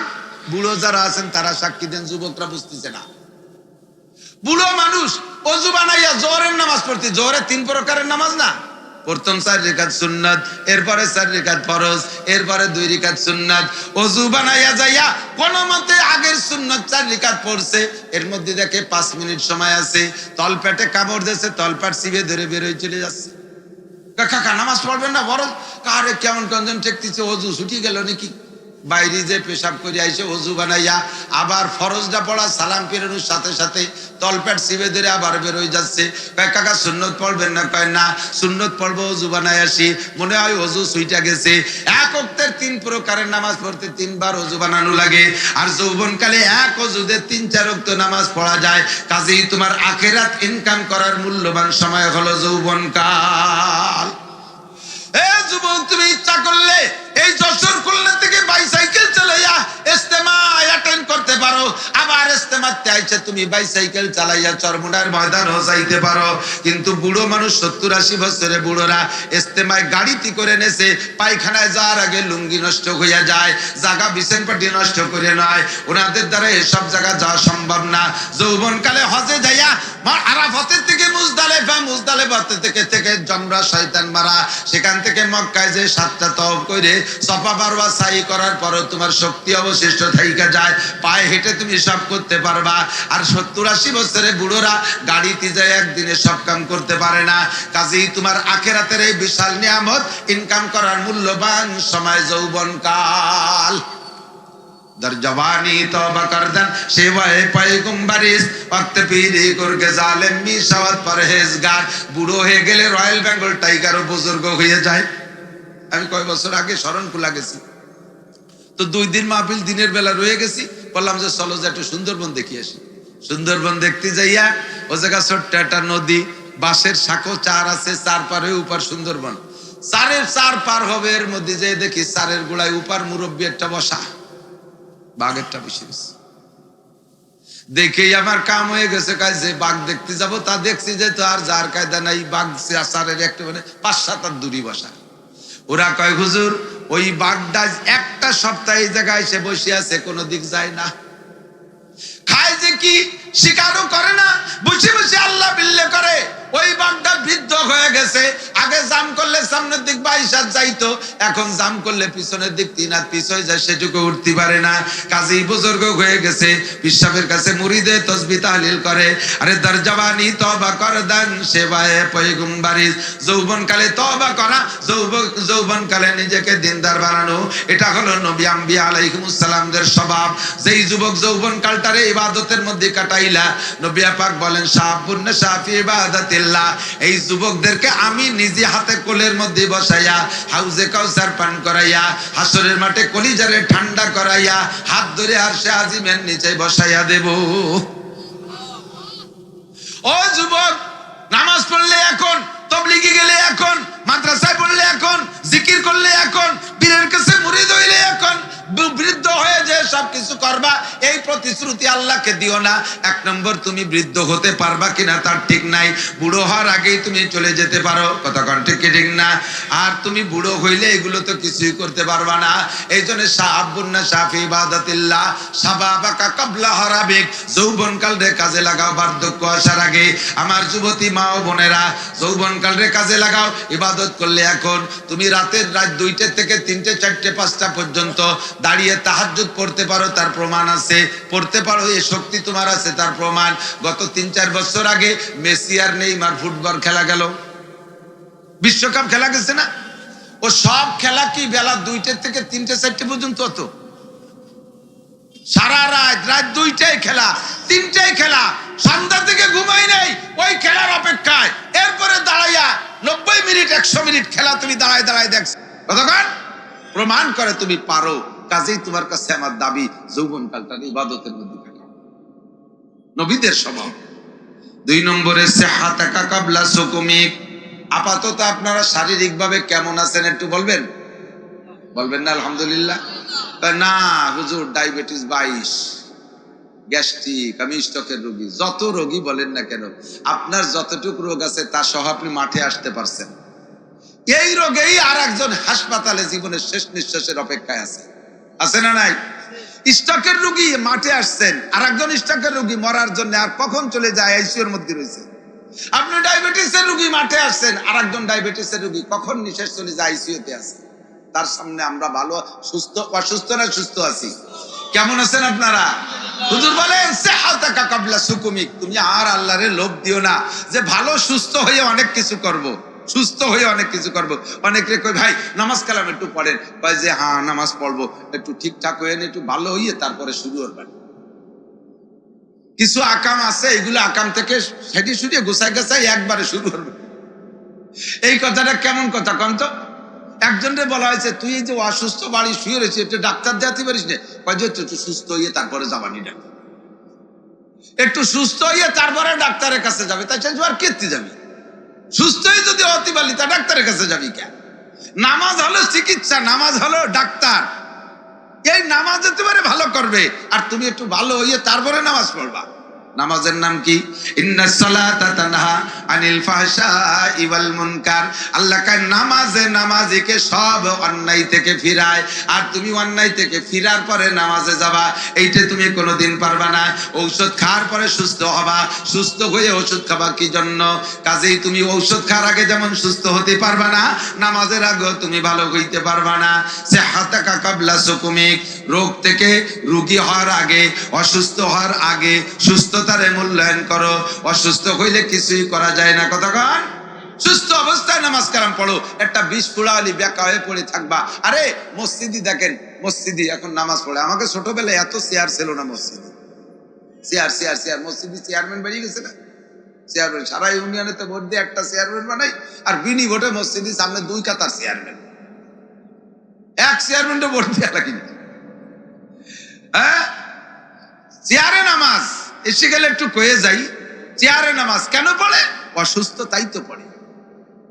যত দামি চেয়ারে নামাজ পড়েন, কপালটা মাটিতে দিয়ে সিজদা দেওয়ার যে মজা, চেয়ার ওই ইশারা, চোখের ইশারায় সেই মজা হবে না, ঠিক কিনা? কপাল মাটিতে রেখে খোদার কুদরতি কদমে সিজদা, যাদের চোখ আছে তারা আল্লাহর পাও দেখে। আল্লাহর মানুষ আছে আমি জানি। আমার চট্টগ্রামে সুলতান আহমদ নানুপুরি হুজুর রহমাতুল্লাহ আলাইহি, আমার পিসাব, আমার উস্তাদ, হাজার হাজার লক্ষ উলামায়ে কেরামের পীর। আল্লাহু আকবার। হুজুর চিটাগাঙ্গি ভাষায় কথা বলতেন, বয়ান চিটাগাঙ্গি ভাষা। সে সময় তো মোবাইল হয় নাই, ইউটিউব হয় নাই, টেপ রেকর্ডে কিছু রেকর্ড চলতো। টেপ রেকর্ড ক্যাসেটে রেকর্ড করে নিয়ে ওনার এক ভক্ত সৌদি আরব থাকে, সে তার দোকানে হুজুরের বয়ান চালাই দিয়ে শুনতেছে, চিটাগাঙ্গি ভাষায় বয়ান করতেছে। সৌদি আরবের শায়েকরা বড় বড় আলেম আইসে, তারা তো এমনি বাংলা বোঝে না, তার মধ্যে আবার চিটাগাঙ্গে বাংলা।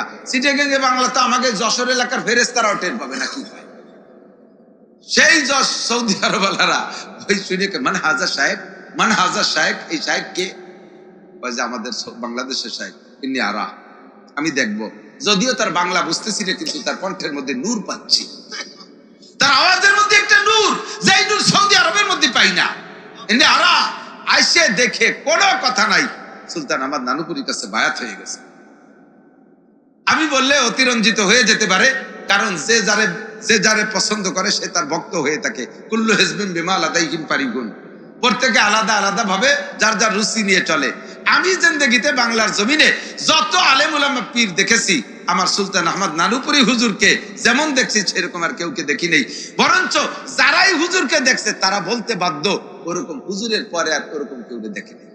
নানুপুরী হুজুর রহমতুল্লাহ আলাইহির বিয়েই ওনার মেয়ের শ্বশুর এই কালো একটুক একটা মানুষ, মাদ্রাসার পশ্চিম পাশে বাড়ি, হুজুরের কাছে বায়াত, বিয়ের কাছে বিয়েই মুরিদ। তো হুজুর সবক দেশে, বিয়ে তুমি, তোমার সংক্ষেপ আমল হলো এখন থেকে প্রত্যেক চিল্লা করবা, তুমি নামাজ শুরু করবা, 40 দিনের ভিতরে একটা ওয়াক্ত যেন তোমার তাকবীরে উলা কাজা না হয়। তাকবীরে উলা বোঝেন? ইমাম সাহেব আল্লাহু আকবার করে নামাজ শুরু করার পরে রুকুতে যাওয়ার নাম হলো তাকবীরে সানি। রুকুতে যাওয়ার নাম তাকবীরে সানি। এই তাকবীরে উলা রুকুতে যাওয়ার আগে নামাজে অ্যাটেন্ড করার নাম তাকবীরে উলা। আবার কেউ কেউ বলেন না, ইমাম সাহেব আল্লাহু আকবার করে কিরাত শুরু করার আগের এই টাইমটার নাম হলো তাকবীরে উলা, এর মধ্যে অ্যাটেন্ড করা। তুমি একটা ওয়াক্ত তাকবীরে উলা মিস করবার 40 দিন তুমি আল্লাহর ওলি হয়ে যাবা। ওনার এই বিয়েই কয়েক চিল্লা পুরোইছে এইভাবে। তো আকাশে প্রচুর মেঘ, সে সময় আমরা ওখানে পড়ি না নুপুর। ওই মেঘের কারণে মাগরিবের আজান, মাইক নাই, কারেন্ট নষ্ট হয়ে গেছে, মা আজান টের পাই নাই, বুড়ো গড়িও নাই, মন আন্দাজে মসজিদে আসছে, মাদ্রাসার মসজিদে এসে যখন মসজিদের দুয়ারে পা রাখছে, তখন শুনে যে ইমাম সাহেব সালাম ফিরেছে, আসসালামু আলাইকুম রাহমাতুল্লাহ, আসসালামু আলাইকুম। সালাম শুনিয়ে এই যে কান্না শুরু করছে, কেমন যেন মা মারা গেলে, ভাই বোন মারা গেলে, ছেলে মেয়ে মারা গেলে যেমন কান্দে, তার সে জোরে চিল্লে কান্দতেছে, কি যেন ক্ষতি হয়ে গেছে। সালাম ফিরে এসে বিয়ে কান্দেন, কয় যে আজকে এই ওক্ত হলে আমার 40 দিন পুরো হতো, আল্লাহ তাআলা আমার এই আগের এই 40 দিন 39 দিন পছন্দ করে নাই, যার কারণে আল্লাহ আমার এই মাগরিবের নামাজ জামাতে এই 40 দিনের চিল্লা পুরোইতে দিল না, আমার এই পিছনের নামাজ মনে হয় কবুল হইবে, এই বলে কাঁদতেছে। হুজুর বললেন, বিয়ে আপনি তো চেষ্টা করছেন, আপনার চেষ্টা আল্লাহ তাআলা কবুল করছে।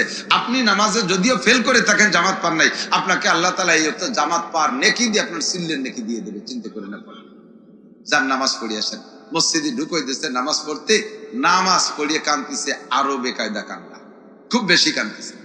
সবাই হুজুরের কাছে ধরে নিয়ে গেছে রুমের মধ্যে, নেয়ার পরে বলছে, বিয়ে আমি তো বললাম, আমি কোরআন হাদিস থেকেই বলছি, আমি আপনাকে যুক্তি দিয়ে বলি নাই, আমি মন গড়া বলি নাই।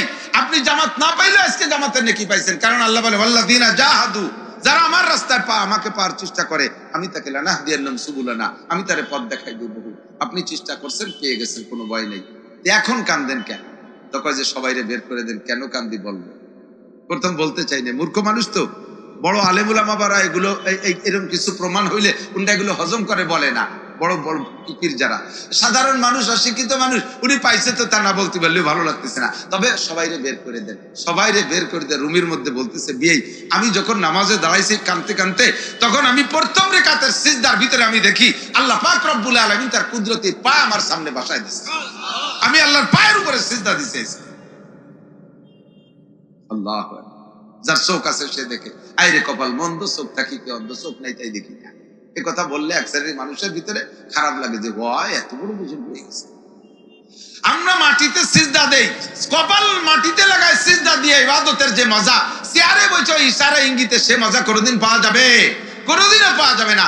তারপর শরীয়তে অনুমতি দিয়েছে, লাইসা আলাল মারিজে হারাজুন, রোগীর কোনো মাসালা নাই, যদি অসুস্থ হয় তাহলে চেয়ারে নামাজ পড়তে পারবেন, কোনো সমস্যা নাই। তবে চেয়ারে নামাজ পড়তে গেলে চেয়ার সংক্রান্ত মাসালা আপনাকে জানতে হবে। কয় যে চেয়ারে নামাজ পড়ার কথা কোরআন শরীফে নাই, হাদিসই নাই, তা কোত্থেকে পাবো? এই জন্যই তো আপনি কোরআন হাদিসের মধ্যে ঢুকতে যাবেন না, ওর কোনার দ্বারা আপনি জাতি পারবেন না। সবাই নাই সেদিক যাচ্ছি না, উলামায়ে কিরামের কাছ থেকে শুনে নেবেন। চেয়ারে নামাজ পড়া মাসালা একটু খেয়াল করেন। চেয়ারে নামাজ পড়েন আপনারা যারা একটু মাজুর নিচে সিজদা দিতে যেতে পারে না, তবে হাঁটা চলা করতে পারে, দাঁড়ায় থাকতে পারে, এ মানুষগুলো আগের থেকে একখান চেয়ার নিয়ে প্যাটে সাজিয়ে গুজে বসে থাকে। খেয়াল করছেন? দেখছেন কি দেখেন নাই? সিজদা দিতে পারে না, নিচে যাইতে পারে না, এ ওজরে তারে চেয়ারের অনুমতি দিছে, কিন্তু লোকটার দাঁড়ানোর ক্ষমতা আছে, লোকটার রুকু দেওয়ার ক্ষমতা আছে, তা সত্ত্বেও না দাঁড়াইয়া না রুকু দিয়া শুরুতে যাইয়ে চেয়ারে বসে থাকে। এইভাবে নামাজ যারা পড়ছেন তাদের নামাজ হয় নাই। কারা? যাদের দাঁড়ানোর ক্ষমতা আছে। আপনার দাঁড়ানোর ক্ষমতা আছে তার প্রমাণ কি? একটু আগে দেখলাম উনি চার দোকানে 1 ঘন্টা দাঁড়ায় দাঁড়ায় সংবাদ শুনছেন টেলিভিশনে। মসজিদে আইসে 10 মিনিট দাঁড়ায় রয়েছেন, আপনি বসেন নাই, তাতে বোঝা যায় আপনি দাঁড়াতে পারেন, আপনি রুকুও দিতে পারেন। তার প্রমাণ আপনার হাতের মোবাইল পড়ে গেল, কুজোয়ে দিয়ে উঠলেন, তাতে আবার আরেকজনের ডাইকে কটে আমার মোবাইলটা উঠে দেয় কতক্ষণ, যে মোবাইল নিজেই কুড়ালেন, তাতে বোঝা যায় পুরো মোবাইল উঠাতে গেলে রুকু পরিমাণ কুজোয়া লাগে না, তা আপনি পারলেন। এ জায়গায় এসে আগের চেয়ারে বসে থাকেন, চেয়ারম্যানই করেন কি? আগের চেয়ারম্যানই করেন। এদিক তাকান, আপনাকে এখানে চেয়ারে নামাজ পড়ার অনুমতি দেওয়া হয়েছে কোন জায়গা থেকে? যে জায়গা থেকে আপনি নিচের দিক যাইতে পারবেন না, সেই জায়গা থেকে চেয়ারটারে পাশার কাছে রাইখা পিছনে রেখে আপনি কাতারে দাঁড়াতে হবে। দাঁড়ানোর ক্ষমতা আছে, দাঁড়াতে হবে, দাঁড়ায় নামাজ পড়া ফরজ। আপনি রুকুও দিতে পারেন, রুকুতেও যেতে হবে। সামি আল্লাহকে উঠতে পারেন, তাও উঠতে হবে, কিন্তু নিচে যে সিজদা দিতে পারেন না, মাজায় ব্যথা, হাঁটুতে ব্যথা, ভাঁজ হচ্ছে না, এই জায়গা ফাঁসার দ্বারে চেয়ার রেখে চেয়ারে বেঁধে বসে সিজদাটা সেভাবে সার। হ্যাঁ, তবে যদি আপনি আগের থেকে নিচে বসতে পারেন আর বসে যদি হাঁটুর পর রুকু দিয়ে কপাল দিয়ে সিজদা দিতে পারেন, তাহলে আপনি ওই চেয়ারে বসেন না, মাটিতে বসে কপাল দিয়ে সিজদা দেন। চেয়ারে ইশারা ইঙ্গিতে চাইতে মাটিতে কপাল দিয়ে সিজদা দেওয়ার ভিতরে মজা আর তৃপ্তি বেশি। এই অসুস্থ হয়ে গেলে আপনার এমন নানান রঙে নামাজ পড়া লাগে, কাজেই আপনার সুস্থতাকে কাজে লাগান। অসুস্থ হওয়ার আগে সিহহাতাকা ক্বাবলা সুকুমিক, সুস্থতারে কাজে লাগাও রোগ আসার আগে।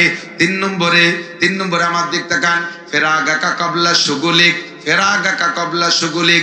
ঝামেলা কেউ পছন্দ করে না, ঝামেলা আসার আগে, টেনশন আসার আগে, দুশ্চিন্তা আসার আগে, বেশি ব্যস্ততা আসার আগে আপনার ঝামেলা মুক্ত সময়টারে কাজে লাগান। এখন যে হালাতে আছেন এইটাই ঝামেলা মুক্ত সময়, এর চাইতে বেশি ঝামেলা মুক্ত সামনে হবেন আশাই করা যায় না। প্রত্যেক দিন মুহূর্তে মুহূর্তে নতুন ঝামেলা আসতেছে, কতক্ষণ মুহূর্তে মুহূর্তে নতুন ঝামেলা আসতেছে। আজকে যতটুকু আছে আগামীকাল তার চাইতে ঝামেলা বেশি। কাজেই তবলিগে যাইতে হলে এখনই আমাদের এলাকায় যে ক্ষেত খাবার হয়, যারা ওই পাট টাট বুনে, ধান পাট বুনে, ওকে মাঝে মাঝে 2-1 বুড়োরে তশকিল করি কৃষকরে, ভাই এবার একটু চলেন চিল্লে যাই, তা দেখি তো এই পাটটা বুন নিয়ে আসছে, বৃষ্টি নামছে, আগ বৃষ্টি, এই পাটটা বুন্নি দিয়েই তারপরে দেখি তো পাট বুনানোর পরে একদিক দিয়ে বুনতি বুনতি আর একদিক দিয়ে আবার কোপ দেওয়ার সময় এসে গেছে, তাই চলেন না তো বুন্নি হয়ে গেছে, একটু চিল্লেটা দিয়েছি, কয় না কোপটা দিয়ে নয়, তারপরে দেখি তো কোপ দিতে দিতে আবার আর এক পাশে বন বড় হয়ে গেছে, আর নিড়ের সময় এসে গেছে, কয় চলেন কোপ তো দেওয়া হয়ে গেল, চিল্লে দিয়েছি, কয় না এই বন কটা নিড়েই নেই, তারপরে দেখি তো। এরপরে আসছে পাট বাস কাটার সময়, এ বাস কাটে নেই, দেখি তো বাসার সময় এসে গেছে, জাগ হয়ে গেছে, বাইসে নেই, তারপরে দেখি তো। এরপরে আবার পানি এসে গাছ কাটার সময় হয়ে গেছে, গাছ কটা কাটে নেই, দেখি তো। এরপরে আবার তা বাসার সময় হয়ে গেছে, বাইসে নেই, দেখি তো। এই করতে করতে জীবন বইরে দেখি তো, কোনোদিন করিত না, কতক্ষণ এইটার পরে দেখি তো, ওইটার পরে দেখি তো, কোনোদিন করিত না। নবী পাক বলেন তুমি কোনোদিন পারবা না পূর্ণ ঝামেলা মুক্ত হওয়ার দুনিয়া না, দুনিয়া ঝামেলার দুনিয়া, দৈনন্দিন নতুন নতুন ঝামেলা আসবে। কাজেই ফেরাগাকা ক্বাবলা শুগুলিক, ঝামেলা আসার আগে আপাতত যে হালাতে আছে ঝামেলা মুক্ত সময়ের কাজে লাগান। 4 নম্বরে অভাব কেউ পছন্দ করেন না, বেঁচে থাকলে আপনার জীবনে অভাব আসবেই আসবে বলছি না, আসতেই পারে কি পারে না। চোখের সামনে দেখছি এই মাঠে একটা লোক 30 বছর আগে জমির মালিক ছিল, ওই জমিতে কামলা কিষেন দিয়েছে আর একজনে, 30 বছর পরে যে দেখি সেই কামলা কিষেন জমির মালিক, আর মালিক সেই জমিতে কিষেন বেচে। দেখছেন কি দেখেন নাই? চোখের সামনে বহুত দেখেছেন। কাজেই পরবর্তীতে ধনী হয়ে অনেক কিছু করবেন তা না। আল্লাহ নবী বলেন গেনা আকা কাবলা ফাকারিক, অভাব ধন সম্পদ রে কাজে লাগাও, সম্পদ রে কাজে লাগাও অভাব আসার আগে। বিরাট বড় ধনী হয়ে আল্লাহরে বস্তা ভরে দিবা, ওই প্রতিশ্রুতি আল্লাহ চায় না। তোমার কাছে কত আছে আপাতত এইটা ছেড়ে দাও। আল্লাহরে লোভ দেয়, আল্লাহ তুমি আমারে 1 কোটি টাকা দাও, তোমারে 50 লাখ দেবো।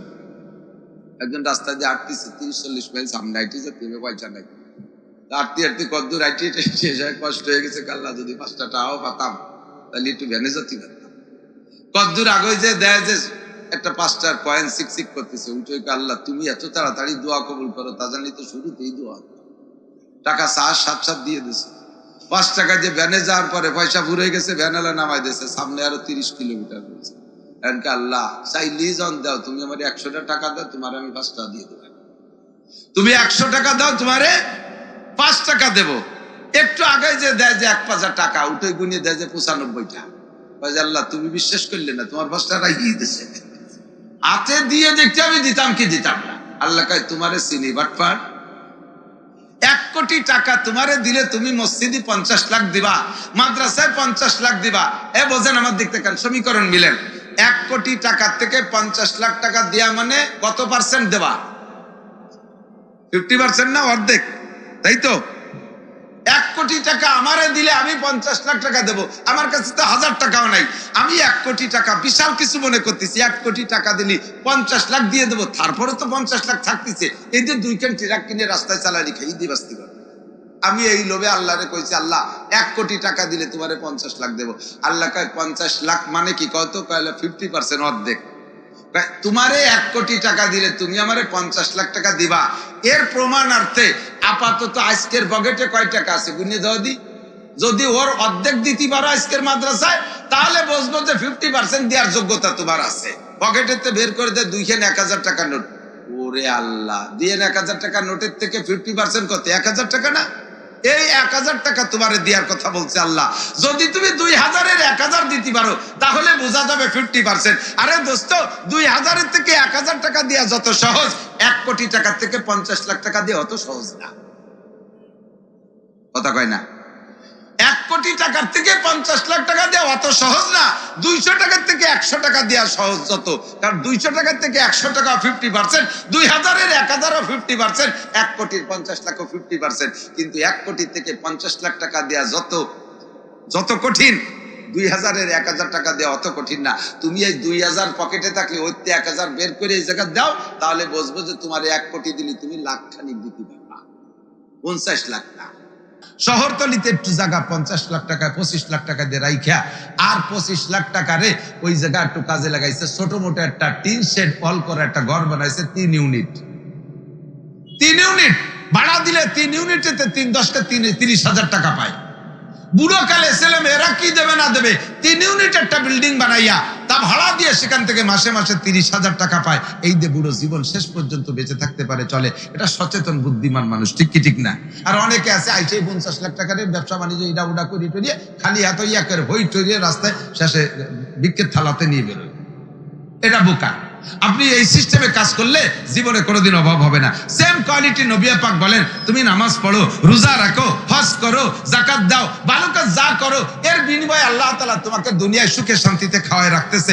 এর এই বেতনটা তোমারে ডেলি দিয়ে দিচ্ছে, তাই তুমি দুনিয়ায় সুখে শান্তিতে আছো। মরার পরে অনাদি অনন্ত কাল যে জান্নাতে থাকবা, ও জায়গাও মালামাল তোমার কিনে ব্যবহার করা লাগবে। ওই মালামাল কিনতে যে টাকা লাগবে, সেই ইনকাম সোর্স তো বন্ধ।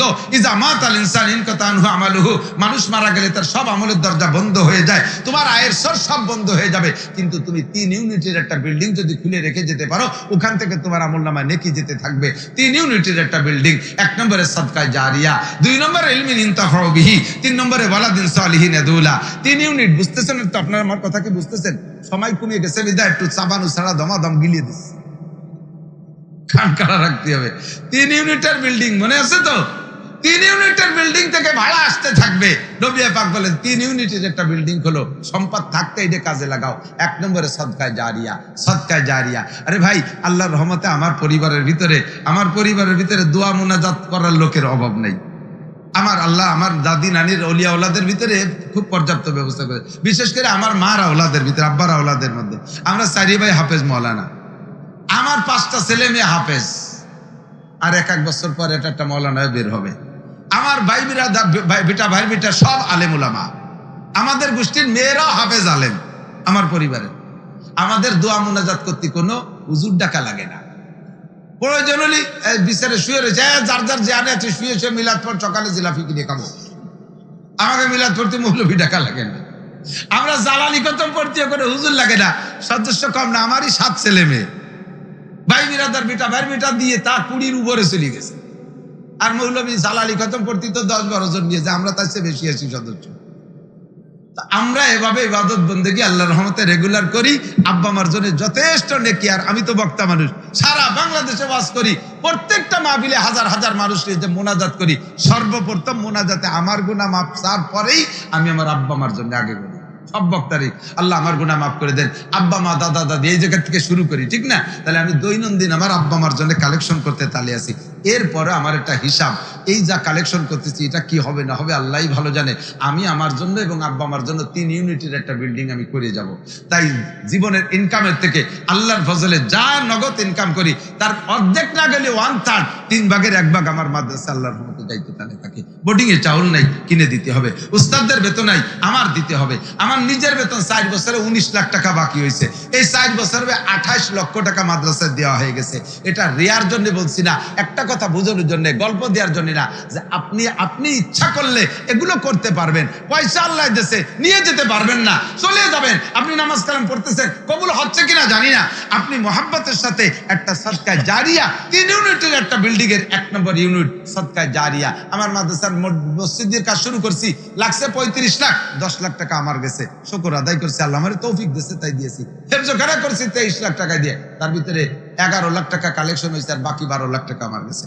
এটা আমি সন্তুষ্ট যে কোরআন শরীফ তিলাওয়াত হচ্ছে, অবিরাম আমার এখান থেকে নেকি আসতেছে।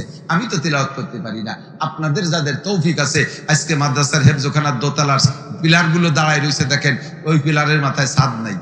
আপনারা এলাকায় যথেষ্ট বিল্ডিং ওয়ালা মানুষ আছেন, নিজের একার ইনকাম দিয়ে 1 তলা 2 তলা 3 তলা বিল্ডিং করছেন, 5 তলা 7 তলা করছেন, বাইরে আরো অনেক বড় বড় কিছু করছে। যার যার ইনকাম দিয়ে প্রত্যেকের বিল্ডিং করছি। আর আমরা এত মানুষ মিলে একটা বিল্ডিং এর ছাদ দিতে পারবো না? কথা কয় না? এত মানুষ মিলে আমরা একটা বিল্ডিং এর ছাদ দিতে পারবো না? আল্লাহর কোরআনের ঘরের ছাদটা দিতে পারবো না? আপনি যদি আপনার এই কোরআনের ঘরের ছাদ না দিয়ে আপনার বাড়ির বাথরুম বানাইছেন, 5 লাখ টাকা দিয়ে বাথরুম বানাইছেন, এদিকে কোরআনের পাখিরা ছাদ পাচ্ছে না, তারা ফাঁকা জায়গা। আল্লাহ যদি রাগ হয় যে তুই আমার কোরআনের পাখিদের মাথার পর ছাদ নিয়ে পাকা পায়খানা, ছাদ না দিয়ে 5 লাখ টাকা দিয়ে পায়খানা বানাবি, তোরে ওই পায়খানা আমি ব্যবহার করতে দেবো না। তোরে পোস্টিং এর পর রাখবো, দাবড়ের পর রাখবো, কিছুদিন জেল কাটবি, এরপরে হাসপাতালে, তারপর ওই জায়গাতে মরিয়ে কবরস্থানে পোস্টিং করবি। তোরে ওই পাকা পায়খানা আঁকতে দেবো না। আমার তালবে আলিমে মাথার পর ছাদ নাই। আল্লাহ যদি রেগে যায় তাহলে কিন্তু দাবড়ের পরই থাকবেন। বহুত জনে বুঝতেই পারি নাই, অনেকেই দাবড়ের